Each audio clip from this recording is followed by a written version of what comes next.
তিনজন যে কথা বলেছে তার বাইরে কি কোনো কথা বাদ পড়ে আছে? সব কথা আমাদের উল্লেখ করে দিয়েছি। শুধু আমি অন্য একটি কথা বলছি, এটাই মূল কথা বোঝার সুবিধা হবে। গতকাল রাত্রে অর্ডার বেরিয়েছে বেতন কাটবো তোমাদের, ভালো কথা। সন্ধ্যেবেলা অর্ডার বেরিয়েছে, কে বার করেছে? তার নাম দিল্লি সরকার। বোঝা গেল ওই সরকার আমার বিরুদ্ধে, বিজেপি সরকার আমাদের বিরুদ্ধে, ঠিক কথা। আমরা দাবি কার কাছে করছি? দিল্লি সরকার, ঠিক আছে। তো ওটা বোঝা গেল। রাজ্যের সরকার রাতেবেলা আমাকে ফোন করেছে, কি জন্য? তোমার কি ভাই? সে বল না এসব এখানে বরদাস্ত করা যাবে না। কোথায় করছেন? কেন করছেন? কি জন্য করছেন? আপনাকে সিজিএম অ্যালাউ করেছে? কবে, কোন দিন, কখন অফিসাররা, সরকার ম্যানেজমেন্ট আমাদেরকে অ্যালাউ করবে? কোন দিন অ্যালাউ করবে? তা আমি ওনাকে জিজ্ঞেস করলাম যে কি উনি অ্যালাউ করলে প্রোগ্রাম করবো, আর উনি অ্যালাউ না করলে প্রোগ্রাম করবো না? ওরা বুঝতে পারছেন তো আমরা সরকারি চাকর। তাই বলে আপনি আমাকে রাত্রেবেলায় ফোন করে কে জিজ্ঞেস করছেন? না, এটা জানতে চাইছি যে আপনারা যে প্রোগ্রাম করছেন কোথায় করবেন, কেন করবেন, কী জন্য করছেন? আমি যা বুঝলাম দিল্লির সরকার, রাজ্যের সরকার, নেতা আলাদা, দল আলাদা, রং আলাদা, কাজ কিন্তু এক। কাজ কিন্তু এক। অর্থাৎ ঝান্ডা ধরলে, স্লোগান দিলে, প্রোগ্রাম করলে, হরতাল করলে, মালিক পক্ষের বিরুদ্ধে কথা বললে দুজনে এক হয়ে গিয়ে আমাদের মোকাবেলা করে। বোঝা গেল?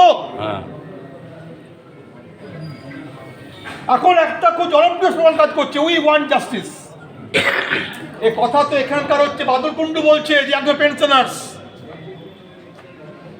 যে উই ওয়ান্ট জাস্টিস। বিএসএনএল লাভ করতে পারলো কি না পারলো, তার সঙ্গে 20 বছর আগে রিটায়ারমেন্ট হয়ে যাওয়া পেনশনের কি সম্পর্ক আছে? সে দাবি উত্থাপন করছে, উই ডিমান্ড জাস্টিস। আমার বড় কোর্ট তো 7CBC নিয়ে বেতন দিচ্ছে, আর আমার খাতায় লিখে দিচ্ছে আপনি পাবেন না। আমি দাবি করবো না উই ডিমান্ড জাস্টিস। কে লিখছে? যে ক্যাজুয়াল লেবারদের কথাটা লিখে দিয়েছে সে নিজে নিচ্ছে। ভাবুন, সেই জিএম নিজে লিখছে 7CBC, আর আমার ক্ষেত্রে কি লিখছে? ক্যাজুয়াল লেবারদের 7CBC দেওয়া যাবে না, কারণ হ্যাঁ অলাভজনক, রুগ্ন, লোকসানে চলছে, ওয়ার্স কন্ডিশন। শুধু ঠিক কথা বলেন, তাই কে? 7CBC গা শোয়া হয়ে গেছিল, আমাদের গা শোয়া হয়ে গেছিল অনেকদিন শুনছি তো। সর্বশেষ কি শুনে এলাম? নিমেশ জি, ये कोई कानून है डीए मिलने के लिए? বলুন কি বলবেন?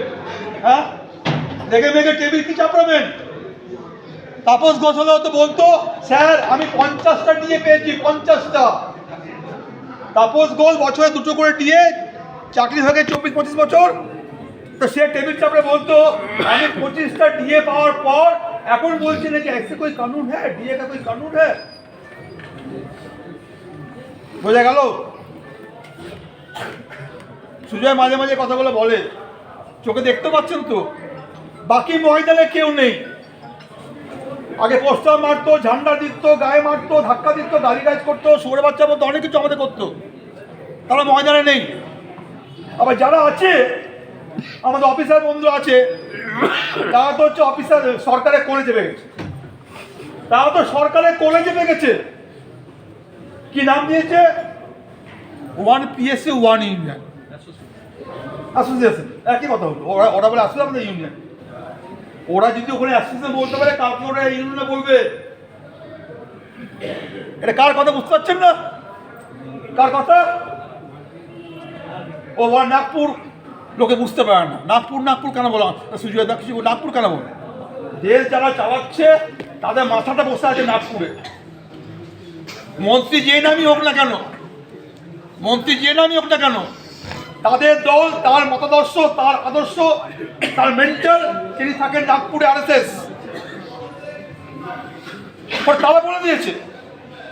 তার কোলে গিয়ে কি বলছে, 1 PSU 1, যে কথাটা তাদের নাগপুর কি বলছে, 1 country 1 religion, 1 country 1 vote, 120 1 religion 1 language।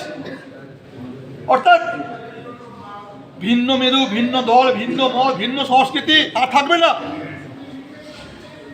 অথচ আমরা এটা শিখে বড়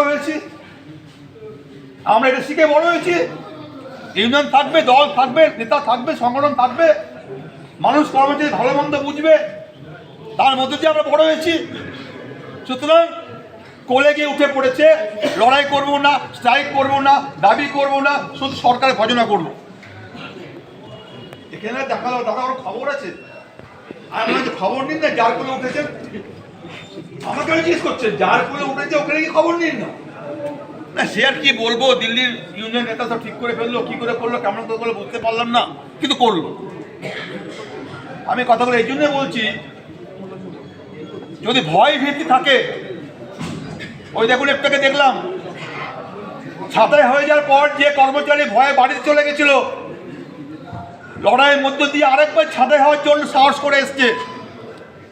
ইতিহাসের সেই কর্মের কিন্তু ভয় কাটিয়ে এসছে, আমরাও কিন্তু ভয় কাটিয়ে ধর্ণায় এসছি।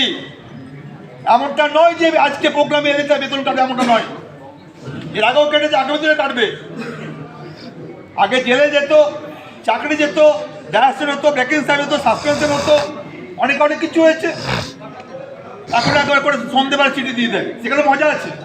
প্রথম লাইনে বলে আপনি করবেন না, অনুরোধ করছি, প্রত্যাহার করে নিন। লাস্টে বলে না শুনলে বেতন কাটবে, দুটোই বলে। প্রথমে হচ্ছে হাত জোর করে অনুরোধ করে, দয়া করে করবেন না, বিএসএ অবস্থা খুব খারাপ। গ্রাহক দেখাচ্ছে কি আলাদা, কি মেসেজ যাবে? গ্রাহক দেখাতে বলছে কি মেসেজ যাবে? গ্রাহক দেখতে পাচ্ছে প্রাইভেট কোম্পানিগুলো কাস্টমার ছাড়ছে, তবুও হিম্মত নিয়ে বিএসএ আসতে পারছে না। সে দেখতে পাচ্ছে কিন্তু প্রাইভেট অপারেটরগুলো প্রাইস হাইক করছে, মন করছে ঘুরে চলে আসছে বিএসএল এ, কিন্তু কোন ভরসে আসবো? 2G খুলে নিয়েছে, 3G খুলে নিয়েছে, আর 4G কাজ করছে, কোন ভরসে আসবো? এই কথাগুলো বলে যদি বেতন কাটবেন, আমার তো মনে হয় প্রত্যেকটা কর্মচারীকে গিয়ে টেবিল চাপ বলা উচিত, দয়া করে আমাকে বেতনে কয়েকটা টাকা কিনতে পারবেন না, এটা বলা উচিত। প্রত্যেকে বলা উচিত। আপনি কতটা আপনি অকৃতজ্ঞ চিন্তা করুন। আমি আপনার চেয়ারের দাবিগুলো বলে এসছি। দিল্লিতে কজন খবর রাখেন? দিল্লি থেকে একটা অর্ডার বেরিয়েছে, লুকিয়ে এখানে এসছে, কাউকে জানায়নি, রিপোর্টকে চলে গেছে। ক্যাজুয়াল, কন্ট্রাকচুয়াল আর রেগুলার স্টাফ সংখ্যাটা যা আছে আমাদের 30,000 প্রত্যেক অল ইন্ডিয়াতে, এরা এখন কোথায় কী কাজ করছে এ খবর আপনারা পাননি। আমি দিল্লিতে খবর পেলাম, আমরা উল্টে বলছে অনিমেশজি already we have collected your non executive employees, they are doing their job in 29 section, অর্থাৎ 29টা জায়গায় এখন আমরা কাজ করি। তাহলে স্যার এদের নিয়ে কী করবেন? তাহলে ওটাই তো চিন্তা আমরা করছি, 30,000 রেগুলার স্টাফ, 10-20,000 ক্যাজুয়াল, কন্ট্রাকচুয়াল, ঠিকা মজদুর, এই সব মিলিয়ে তারা কাজ করছে বিএসএল বিভিন্ন দপ্তরে। এখন আমরা করছি বলেই গত আগস্ট মাসে ফিগারটা বেরিয়েছে। Still today we have a market share 9%, অর্থাৎ বাজারে এখনো আমরা 9%। কাস্টমারের সংখ্যা হচ্ছে 9 crore, অর্থাৎ 9 কোটি কাস্টমার নিয়ে মোবাইল সেক্টরে, আর 9% মার্কেট শেয়ার নিয়ে এখনো বাজারে বিএসএল বেঁচে আছে। আর মন্ত্রী কি বলছেন? বেতন চুক্তি হবে না। মন্ত্রী কি বলছেন? পেনশন রিভিশন হবে না। মন্ত্রী কি বলছেন? দিয়ে দিতে হবে না, কোথাও অর্ডার দেওয়া আছে, কোনো দিনেই হলো। তারপরে বলে কি না একটু দেরি করে দেবো। তারপরে কি বলছে? দুটো দিয়ে 100 দেবো। বলুন লাস্ট যেটা শোনার পর আমি ফিরে এলাম, और ईमेल से शांत हो जाइए, घर जाइए, आपको वादा करते हैं नेक्स्ट वीक में।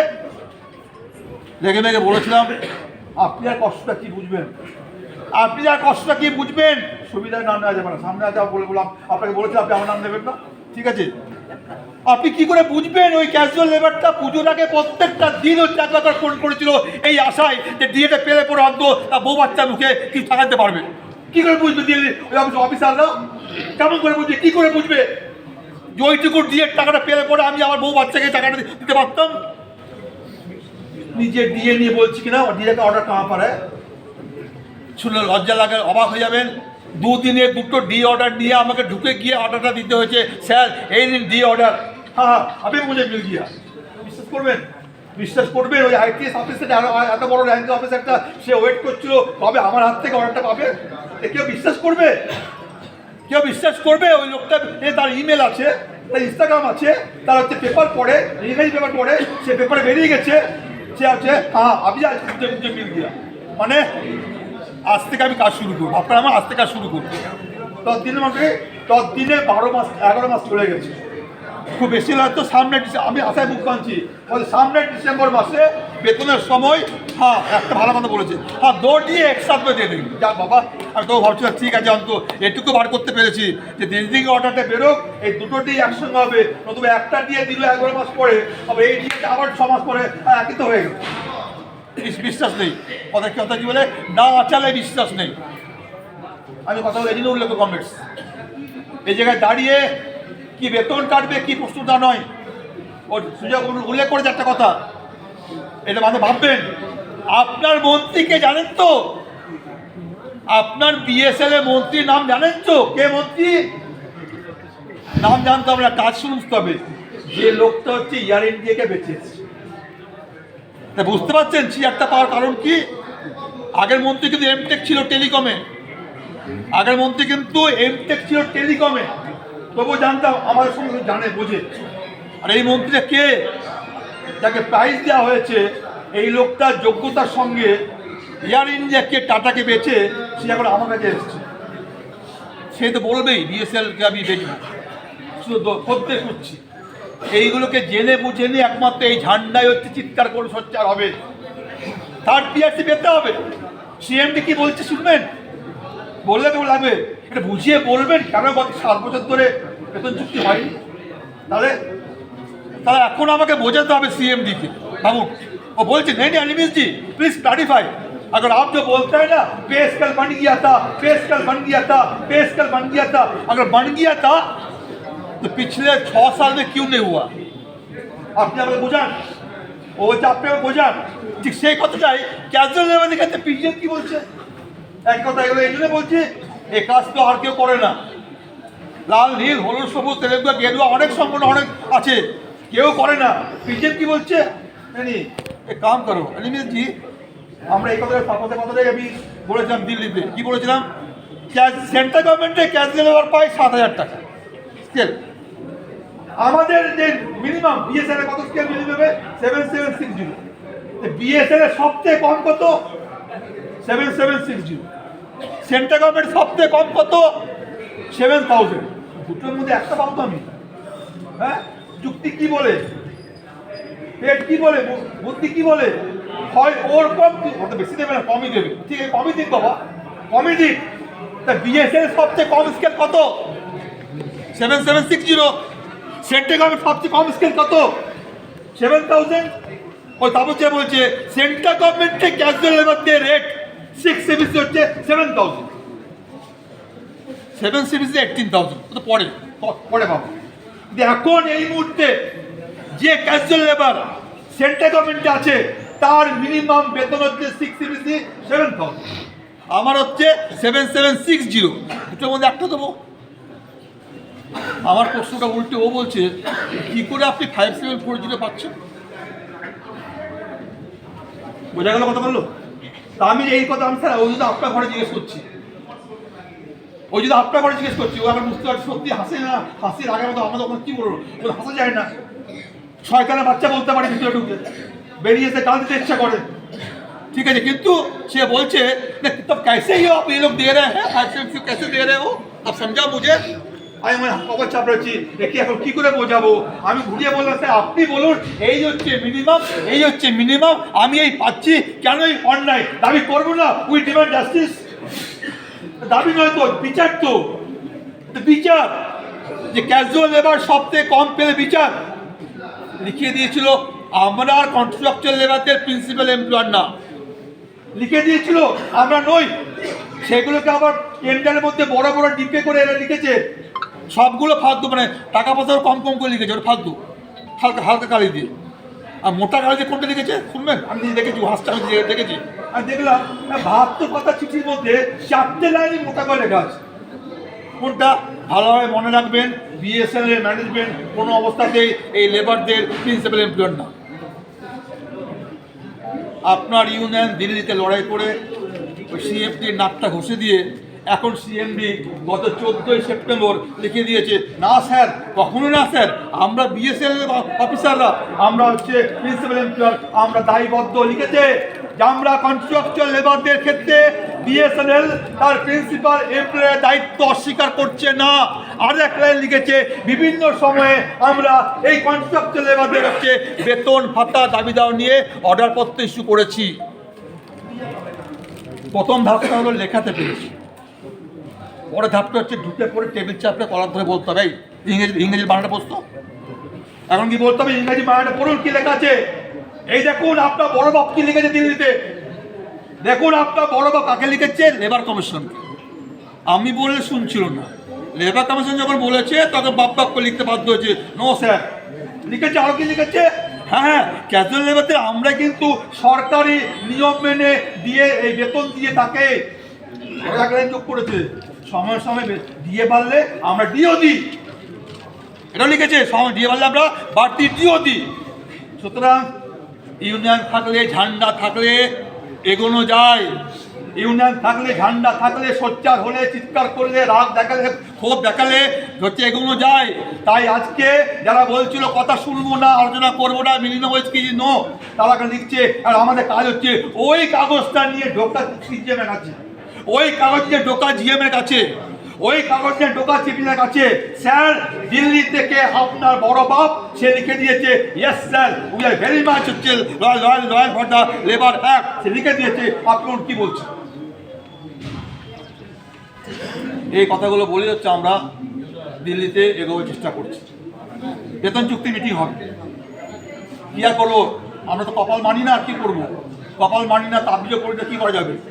যে চেয়ারম্যান ছিল তার স্ট্রোক হয়ে গেছে, এত মারছে, আমরা এদিন থেকে মারলাম, চেয়ারম্যান স্ট্রোক হয়ে গেছে। তো আমরা গিয়ে বললাম, স্যার স্ট্রোক লোককে নিয়ে বেশি দিন টানাটানি করবেন না, টেবিল চাপড়ও কী করে, তাকে টেবিল চাপড় খালি ভালো স্ট্রোক হয়েছে হচ্ছে নতুন কত পোস্টিং করুন, ওরা বোকা পেয়ে গেল, 2 মাস 3 মাস টাইম লাগবে। খবর পাচ্ছি হয়তো এই মাসের মধ্যে ওরা নতুন লোককে চেয়ারম্যান করবে, নতুন লোককে চেয়ারম্যান করলে অন্তত কথা বলা যাবে।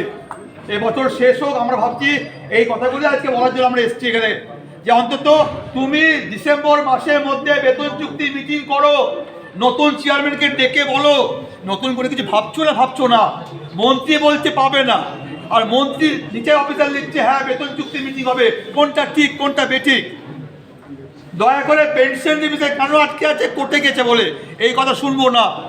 পেনশন ডিভিশনকে তুমি করো, 4G 5G এইগুলো না বল টাকা আসবে না। কেমন করে অঙ্কটা মিলিয়েছে, 4G না করলে টাকা আসবে না, টাকা না পেলে বেতন চুক্তি হবে না, আর বেতন চুক্তি না হলে 7 সিরিজ হবে না, বৃত্ত সম্পূর্ণ হয়ে গেল। তা বৃত্ত সম্পূর্ণ হয়ে গেল, 4G হচ্ছে কেন, কত অর্ডার দিয়েছি 1 লাখ। আচ্ছা ওখানে তো আমরা কাজ করছি না, হ্যাঁ আমরা কাজ করলে কিছু হয় না, ওই কাজ তো আমরা করছি না। তাহলে 1 লাখ টাওয়ারের অর্ডার, যেটা গভর্নমেন্ট নয় প্রাইভেট কোম্পানি দেবে, টিসিএস। গভর্নমেন্ট বললে বলতো গভর্নমেন্ট কোম্পানি এইভাবে কাজ করে, বাবা টিসিএস কোম্পানি প্রাইভেট কোম্পানি, সে কি করে 4 বছর নিয়েছিল, ইয়েস 3 থেকে 4 বছর নিয়েছে তো সাপ্লাই 1 লাখ। আজ খবরটা কি, এখন বলছে 1 লাখের মধ্যে 30,000 দিয়েছে, 30,000 দিয়েছে। আমি বলছি না 30,000 কাজ করছে, বলছি না, ওটা ইনস্টল করেছে, কিন্তু আদৌ কি 4G কাজ করছে বুঝতে পারবো টাকা পয়সা ঘরে এলে পড়ে। অর্থাৎ কাস্টমার যদি কথা বলে টাকা আসে, বুঝবো নিশ্চয় হচ্ছে আমাদের কাজ করছে। কিন্তু আমরা বুঝতে পারছি 1 লাখ টাওয়ারের মধ্যে মাত্র 30, সুতরাং 23-এ হয়ে যাবে, পরে বললো 24-এ হয়ে যাবে, এখন বলছে 25শে জুন, এখন বলছে 25শে জুন। এই কথাগুলো বলবার জন্য হচ্ছে আজকে আমরা সোচ্চার হয়েছি, দাবি সঙ্গে উল্লেখ করেছি, এই বেতন চুক্তির দাবি উত্থাপন করছি। বেতন বাকি আছে, পুজোর সময় কোনো টাকা পয়সা আসেনি, সেই কথাগুলো নিয়ে আমরা প্রোগ্রামগুলো করেছি। বিএসএল কোঅর্ডিনেশন কমিটি সবারই হচ্ছে কমন ব্রিজ, সংগঠন আছে এআইবিডিপিএ, বিএসএনএল ইউনিয়ন এবং ক্যাজুয়াল মধ্যে ইউনিয়ন, তার সত্ত্বেও তৈরি করেছি। একটি নতুন কাজে আমরা হাত দিয়েছি, নতুন কাজ সম্ভবত ওম প্রকাশ সিং হচ্ছে ওই কি প্রতিবেশ আলো জ্বালিয়ে এসছে, সেটা কি ইপিএফ পেনশনার অ্যাসোসিয়েশন। কে ধরলো ভাবনা? This the life plan. আর কারো ভাবনা আসেনি, একমাত্র এই লাল ঝান্ডায় সিদ্ধান্ত নিয়েছে ইপিএফ এ বেতন পেয়েছে, রিটায়ারমেন্ট হয়ে গেছে, তার মানে সে ইপিএফ পেনশন পাবে, কম হবে পাবে। কিন্তু এই ইপিএফ এ পাওয়া পেনশনার্স কে কে আছে খুঁজে বার করো, তাকে ডেকেছে, বলো ভাই সংগঠনটা করতে হবে। সুতরাং ইপিএফ এ পেনশন পাওয়া লোক একটা ভারী মজা আছে। তাপস ঘোষ ক্যাজুয়াল, সেও হচ্ছে ইপিএফ পেনশনার্স, আর তাপস ঘোষের হচ্ছে কর্তা ব্যক্তি এসডি ডিটি, সে ইপিএফ। তার মানে তাপসের সাহেব আর তাপস ঘোষ দুজনে হচ্ছে এক ইউনিয়ন মেম্বার, দুজনে কিন্তু কেন বলার মতো অপেক্ষা নেই। তাপস ঘোষের মিনিমাম পেনশন 1,000। তারপরে আমার মন্ত্রী বলে কেন 56 ইঞ্চির আমার ওয়েট, বুকের চওড়া। কত চওড়া? 1,000 টাকা চওড়া হচ্ছে। অর্থাৎ আমাদের দেশে এখনো ইপিএফ এর কাছ থেকে পেনশন পায়, the minimum amount is the only 1000। গল্প কথা বলছি, নামটা বলে দিই, টেলিফোন নাম্বার কথা বলুন। বাদল ঘোষ একজন রেগুলার কর্মচারী, সিউড়িতে কাজ করে, বিএসএনএল রিক্রুটি, সে রিটায়ারমেন্ট হয়েছে, এখন পেনশন পায় মাত্র 1000 টাকা। সে একটু দাবি করেছে মিনিমাম ইট শুড বি 10,000। আমরা দাবি করেছি এই পেনশন 10,000 টাকা করা উচিত। অর্থাৎ ইপিএফ দপ্তরে কর্মরত যে রিটায়ার্ড হয়ে গেছে, সে পেনশনার যদি হয় তার মিনিমাম পেনশন হওয়া উচিত 10,000 টাকা। এই দাবিটা সুযোগ করার জন্য তার মধ্যে বেতন কাটা হয়। দাবির মধ্যে আছে ইএসআই দপ্তরে যে আছে, নাম লিখিয়েছে, কার্ডটা আছে পকেটের মধ্যে, রিটায়ারমেন্ট হয়ে যাওয়ার পরও কিন্তু ইএসআই দপ্তর থেকে সে কিন্তু হাঁটু পাল্টাতে পারে। দাবি উত্থাপন করবেন না, দৌড়চাপ করবেন না। ঝান্ডা কোথায়? এই তো একটা ঝান্ডা। পড়াশোনা অনেকে করে, বিদ্যুৎ অনেকেই আসে, রাজনীতি অনেকে করে, কিন্তু এই রাজনীতি নিয়ে কে এগোবে? Only the red flag union. আমরা সিদ্ধান্ত নিয়েছি এই লাল ঝান্ডা কথা আমি জানতাম না, এরই তো প্রতিক্রিয়া হয়েছে। কালকে আমরা ওখানে বিকেলে মিটিংয়ে গেছিলাম, সিআইটি মিটিংয়ে, ওখানে 2-4 লোক, দাদা ওরা সব পেপারে পড়েছে, আমরাও কিন্তু এই ইউনিয়ন তৈরি করেছি। আমি কালকে জানতে পারলাম শুধু একা আমরা নয়, এরকম অনেক জায়গায় ইপিএফ এর পেনশনার সংগঠন আছে। অর্থাৎ বিএসএল এ ডাইরেক্ট চাকরি করে, ডাইরেক্ট রিক্রুটি, ক্যাজুয়াল লেবার, ঠিকা মজদুর, সবাই মিলে কিন্তু আমরা একটা বড় সংগঠন করতে পারি। তারা হচ্ছে বিএসএনএল ইপিএফ পেনশনার সংগঠন। সে দাবি উত্থাপন করবে মিনিমাম পেনশন 10,000, দাবি উত্থাপন করবে। আমরা মূল্যবৃদ্ধির জন্য পেতে পারি না দিয়ে, যদি গভর্নমেন্ট পেনশন না পাই আমরা পেতে পারি না? আমাদের কি বাড়তি বেতন দিয়ে, বাড়তি টাকা দিয়ে কি মূল্যবৃদ্ধি কিন্তু হচ্ছে না? এই দাবিগুলোকে নিয়েই আগামী দিনে যাতে এগোতে পারি, সেটাই চাচ্ছি আমাদের বক্তব্য। ফলে গতকালকে সারা দেশে কৃষক এবং শ্রমিক একসঙ্গে আন্দোলন করেছে, এবং গুরুত্বপূর্ণ বিষয়, মজা ভাবতে হবে, শুনে অবাক হয়ে যাবেন। গতকালে ট্রেড ইউনিয়ন দাবি করেছে, শুনবেন কি, ট্রেড ইউনিয়ন দাবি উত্থাপন করেছে গতকাল কৃষকদের মিনিমাম ফসলের রেট ঠিক করো। অর্থাৎ ফসলের ন্যূনতম সহায়ক মূল্য দাবি করো। কে দাবি করছে? Trade union. আর কৃষকরা দাবি করেছে, কৃষকরা দাবি করেছে গতকাল কোনো পাবলিক সেক্টর বন্ধ করা যাবে না, আর শূন্য পদগুলো পূরণ করো। তাহলে কৃষক দাবি করছে শূন্য পদ পূরণ করো, কর্মসংস্থান চাই। কৃষক দাবি করছে সরকারি দপ্তরে ঝাঁপ বন্ধ করা যাবে না, আর শ্রমিক দাবি করছে ওই কৃষক যে ফসল ফলাচ্ছে মাঠে, তাকে হচ্ছে মিনিমাম তার পারচেসিং যে রেট, ন্যূনতম সহায়ক মূল্য এমপিএস, সেটাকে হচ্ছে ফিক্স করো। সুতরাং শ্রমিক কৃষক দুজনেই দাবি উত্থাপন করছে। ওরা দুজনে এই দাবি মেটাবে কিন্তু একজন, যার নাম হচ্ছে সরকার। দাবি মেটাবে একজন, যার নাম সরকার। সে কোন দল, কোন রং বড় কথা নয়, বড় কথা হচ্ছে আমি শ্রমিক এবং কৃষক, আমরা শোষিত, নিপীড়িত, মধ্যবিত্ত, আমরা দাবি উত্থাপন করছি। সরকারকে এই দাবি শুনতে হবে, সরকারকে আমার কথা শুনতে হবে। গতকাল এই দাবিতেই সারা দেশে শ্রমিক, কৃষক, সব ঝান্ডা, সব রং একসঙ্গে সোচ্চার হয়েছে। আজকে আমরাও সারা দেশে বিএসএল অফিস দপ্তরে পেনশনার্স, রেগুলার এবং হচ্ছে ক্যাজুয়াল, কন্ট্রাকচুয়াল, ঠিকা মজদুর সব এক হয়ে গিয়ে আমরা দাবি উত্থাপন করছি। তাই যাদের শুরু করছি তাদের শেষ করি আমরা। সরকার এলে হামলা কি হবে, আমরা মোকাবিলা করব। বেতন কাটলে কাটবে, রক্ত কষ্ট হবে। একটু কেটে গেলে রক্ত যখন ফটানো হয় ওটা 4 মিনিট 5 মিনিট 10 মিনিটই কষ্ট হয়, তাই তো? কি ভুল বলছি কি বললে বলুন? অর্থাৎ কেটে গেলে যে রক্ত বেরোয় সেই পথটা কিছু সময় লাগে, তারপরে কিন্তু ও শুকিয়েও যায়, আমিও ভুলে যাই, মনেও রাখি না কবে কোন দিন কখনো কেটে গেছিলো। ফলে আমার কাছে দেখে নেবো তোকে, বুঝে নেবো তোকে, তুলে নিয়ে যাবো তোকে, বেতন কাটবো তোকে, খবর না ভাই কে কে তোমার স্ট্রাইক করেছো, এগুলো সাময়িক। সংগঠন ছিল, সংগঠন থাকবে। আমাকে সমাজ বদলাতে হবে, আমাকে শ্রেণীভিত্তিক সমাজে কাঠামো পরিবর্তন করতে হবে, এক ধাপ করে সিঁড়ি দিয়ে উপরে উঠতে হবে, লোককে পৌঁছাতে হবে, রক্ষা করতে হবে বিএসএনএলকে, রক্ষা করতে হবে অর্জিত অধিকার। ওয়েজ কোড কি বলছে? ইউনিয়ন করলে জেলে যেতে হবে। ওয়েজ কোড কি বলছে? স্ট্রাইক করলে চাকরি চলে যাবে। ওয়েজ কোড কি বলছে? 7 জন না, তার থেকে 70 জন লোকের ইউনিয়ন করা যাবে। সুতরাং নতুনভাবে ইউনিয়ন নিয়ন্ত্রণ তৈরি করেছে। অতএব বড় কর্তা ওখানে হচ্ছে তার ইউনিয়ন করার নিয়ম পাল্টাচ্ছে, আর ছোট কর্তা এখানে বসে হচ্ছে টেন্ডারের নিয়ম পাল্টাচ্ছে। দুটো কিন্তু একই লক্ষ্যে, কিন্তু দুজনে কিন্তু একই লক্ষ্যে, যাতে আপনি মাথা চাড়া দিতে না পারেন। সুতরাং আমাদেরও বুঝতে হবে আক্রমণটা এক জায়গা থেকে এসছে, মোকাবেলা করুন, একসঙ্গে আসুন। সেই কারণে নিয়মিত অনিয়মিত পেনশনার সকলে মিলে হচ্ছে আমরা একসাথে একাট্টা হয়েছি। নতুন ছেলেদের পরীক্ষার সুযোগগুলো বন্ধ হয়ে গেছে। যেই পরীক্ষা হয় না, যেটিও পরীক্ষা হয় না, টিটি পরীক্ষা হয় না, আর ছাপ পেড়ে দিতে পিছনে পশ্চিমবঙ্গ সার্কাল সার্কাল। কবে কবে মিটবে এই যন্ত্রণা? কবে মিটবে এই যন্ত্রণা? কেন আমাদের সরকারি পরীক্ষাটা হবে না? গত 3 মাসে প্রায় 22টা সার্কেল পরীক্ষা হয়েছে, আমার সার্কেলে হয়নি, কারণ আপনার লাইন নেই, কানেকশন নেই, কাস্টমার নেই, পরীক্ষা হবে না। দায়ীকে দায়ীকে সেও বলছে উই ডিমান্ড জাস্টিস। ওই নতুন ছেলেটি যেই বা যেটিও বা টিটিসে বলছে উই ডিমান্ড জাস্টিস, পেনশনার বলছে we demand justice, regular committee বলছে we demand justice, construction labour বলছে 9 মাস 10 মাস 11 মাস বেতন বাকি আছে, উই ডিমান্ড জাস্টিস। সুতরাং আজকে এই কোঅর্ডিনেশন কমিটি সারা দেশে এই কর্মসূচি পালন করার জন্য এখানে আমরা সামিল হয়েছি। আমি সভাপতিকে বলবো স্লোগান দিয়ে আমাদের সবাইকে শেষ করা হবে, তারপর আমরা যাবো।